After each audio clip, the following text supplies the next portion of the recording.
Hello friend, કેમ છો બધા? તો આજે હું બનાવું છું કાચા દેશી ટમેટાનું શાક. સૌથી પહેલાં લઈ લીધું છે લોયામાં તેલ. એની અંદર નાખી દઈશ થોડી રાઈ, થોડું જીરું, હળદર. હવે એની અંદર નાખી દઈશું કાચા ટમેટા.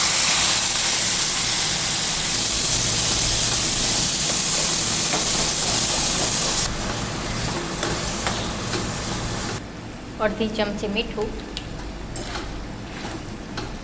1 ચમચી લસણવાળું મરચું,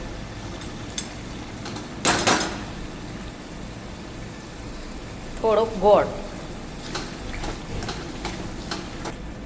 એમાં નાખી દઈશ થોડા લીલી ડુંગળીના પાંદડા અને મીઠો લીમડો.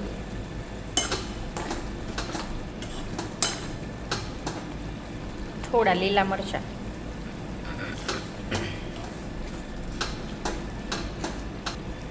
એક ચમચી ધાણા જીરું પાવડર. રેડી થઈ ગયું છે ટમેટાનું શાક. થોડા ઉપર લીલા ધાણા નાખી.